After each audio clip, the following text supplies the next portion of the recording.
ఓం శ్రీ గురుభ్యో నమః. ఓం శ్రీ మాత్రే నమః. తులారాశి ప్రేక్షకులందరికీ కూడా 2026వ నూతన సంవత్సర శుభాకాంక్షలు. అలాగే తులారాశి వారికి 2026వ సంవత్సరం శుభప్రదంగా ఉండాలని కోరుకుంటున్నాను. 2026వ సంవత్సరాన్ని మాత్రం మన తులారాశి వారికి 2 హాఫ్స్గా చేద్దామండి.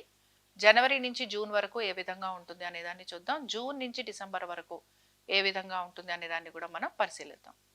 సో జనవరి గనక మనం చూసుకున్నాము అంటే మానసికంగా చాలా అల్లకల్లోలంగా ఉందండి. అలాగే చాలా పనులు ఏవైతే మనం చెయ్యకూడని పనులు ఉంటాయో అవన్నీ చేయడానికి ధైర్య సాహసాలను చూపిస్తూ ఉంటారు. అండ్ వాటి గురించి కూడా మీరు ఎక్కువగా ఆలోచన చేసే అవకాశాలు ఉంటాయి. సీక్రెటివ్గా చేసే పనులు అంటాం కదా. సో సీక్రెటివ్గా చేసే పనులు ఎక్కువగా కనపడుతున్నాయి. వాటికి సంబంధించి ఎక్కువ ధైర్య సాహసాలను కూడా మీరు ప్రదర్శిస్తూ ఉంటారు. అయితే మీ సంతానము వారి యొక్క వృత్తి, ఉద్యోగ, వ్యాపారాలు, ఆర్థిక స్థితిగతులు, వైవాహిక జీవితము వీటి గురించి మాత్రం మీరు ప్రత్యేక శ్రద్ధను కనపరచాలి. అలాగే వారి యొక్క విద్య, ఆరోగ్యము వీటిపైన కూడా ఎక్కువగా మీరు శ్రద్ధను కనబరచాల్సిన పరిస్థితులు మీకు కనబడుతూ ఉంటాయి. ఒక రకంగా చెప్పాలంటే మీరు ఎంత ధైర్యంగా ఉన్నా, ఎంత ఎటువంటి ఇబ్బందులు వచ్చినా మేము తట్టుకుంటాము అనే ధోరణి మీరు చూపిస్తున్నా కూడా ఏదో ఒక విషయంలో మీకు కొంచెం మానసికంగా అధైర్యం అనేది కలుగుతూ ఉంటుంది. కాబట్టి ఈ విషయాన్ని గమనించాలి.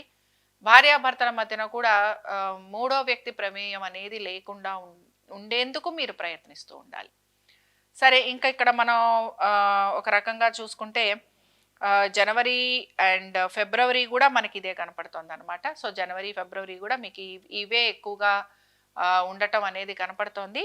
అండ్ మార్చ్ కనుక మనం చూసుకున్నాము అని అంటే మార్చ్లో కూడా ఇది కంటిన్యూ అవుతుంది. సో మేబీ ఎగ్జామినేషన్ టైమ్స్ కూడా ఉన్నాయి కనుక 10th, 11th, 12th పిల్లలు ఎవరైతే ఉన్నారో, వారి పేరెంట్స్ ఎవరైతే ఉన్నారో వారు ఎక్కువగా వారి యొక్క సంతానం గురించి ఆలోచించుకోవటం అనేది కనపడుతోంది. దీంతో పాటు ప్రేమికులు ఎవరైతే ఉన్నారో ప్రేమికులకు మనస్పర్ధలు రాకుండా ఉండేందుకు చూసుకోవాలి. అలాగే థర్డ్ పర్సన్ని ఎక్కువగా ఎంటర్టైన్ చేయకూడదు మీ రిలేషన్షిప్లో.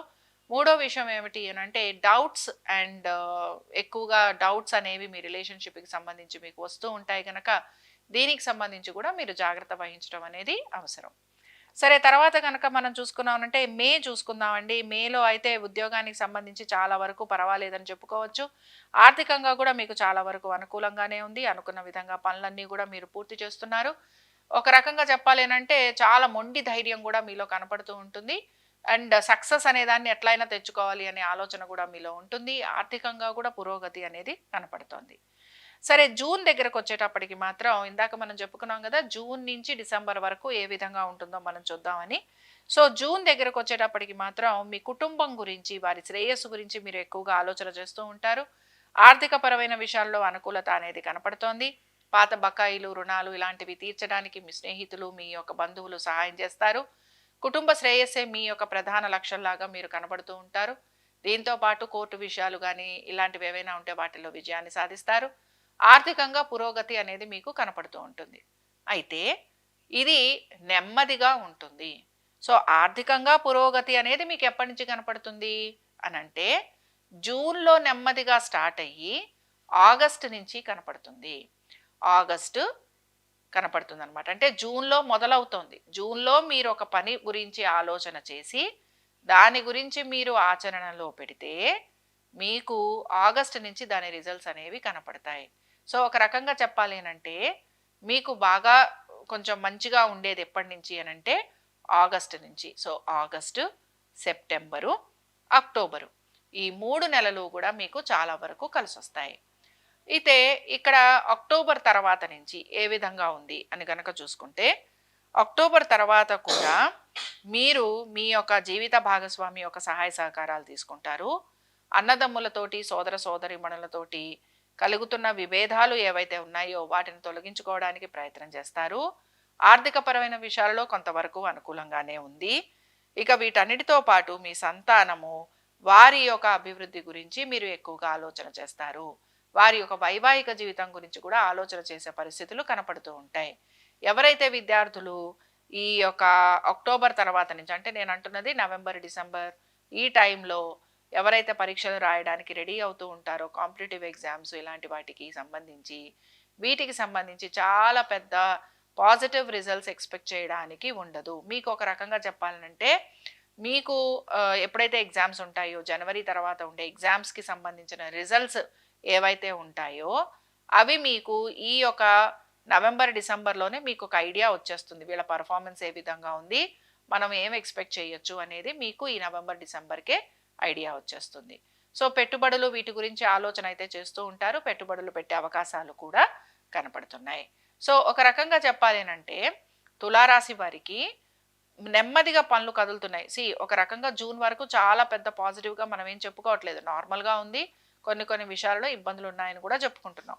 కానీ జూన్ నుంచి పని అనేది మొదలైతే ఆగస్ట్ నుంచి అక్టోబర్ వరకు బావుందని చెప్పుకున్నాం.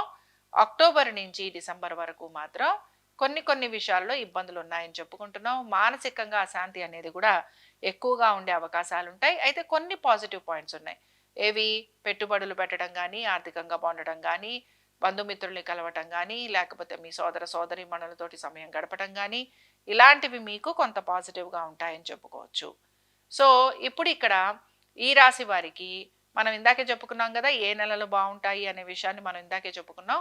సో, ఒక రకంగా చెప్పాలి అనంటే ఆగస్ట్ నుంచి అక్టోబర్ వరకు బావుంటుందనుకున్నాం. ఇంకా ఈ రాశి వారికి ఎటువంటి కలర్స్ బావుంటాయో మనం చూద్దాం. ఈ రాశి వారికి గ్రీన్ కలర్ బావుంటుంది. మిక్స్డ్ కలర్స్ అన్నీ కూడా బావుంటాయి.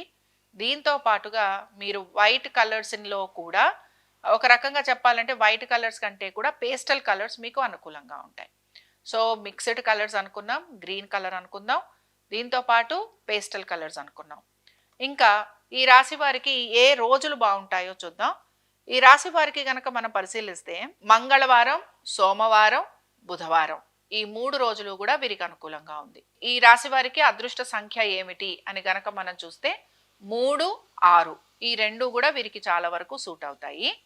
ఇంకా దీంతో పాటు వీరు ఎటువంటి పరిహారం చేసుకోవాలి అనే విషయాన్ని మనం పరిశీలిద్దాం.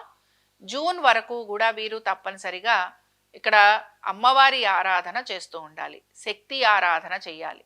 సో, శక్తి ఆరాధన చేయటంలో మనం దుర్గాదేవిని ఆరాధన చేస్తాం లేదా కాళిని ఆరాధన చేస్తాం. కాబట్టి దుర్గా అయినా, కాళి అయినా కూడా మీకు మంచి ఫలితాలను ఇస్తూ ఉంటుంది. ఇవి 2 గనక కాకపోతే మీరు తప్పనిసరిగా నరసింహస్వామి వారిని ఆరాధన చెయ్యాలి. సరే, ఆగస్టు నుంచి లేదా జూన్ నుంచి అక్టోబర్ వరకు ఏం చెయ్యాలి అని గనక చూస్తే సుబ్రహ్మణ్య స్వామి వారి ఆరాధన చెయ్యాలి. అక్టోబర్ నుంచి లేదా నవంబర్ నుంచి డిసెంబర్ వరకు వెంకటేశ్వర స్వామి వారిని దర్శించుకోవాలి. స్వామివారిని అష్టోత్తరం చెయ్యాలి. అలాగే వెంకటేశ్వర స్వామి వారి దర్శనం చేసుకుంటేనే మనకి అనేక శుభ ఫలితాలు అనేవి కనపడుతూ ఉంటాయి. సరే, వీటన్నిటితో పాటు ఇక్కడ మీకు ఏ వారంలో ఏ రోజులు కలిసొస్తాయో చూద్దాం. ఇందులో మీకు ప్రధానంగా కలిసొచ్చే రోజులు ఏమిటి అని గనక మనం చూసుకుంటే గురువారం కలిసొస్తుంది. అలాగే ఆదివారం కలిసొస్తుంది. దీంతో పాటు కొంతవరకు మీకు శనివారాలు కూడా కలిసొస్తుంది. సో, శనివారము, ఆదివారము, గురువారము ఈ 3 రోజులు కూడా మీకు కలిసొచ్చేందుకు అవకాశం ఉంది.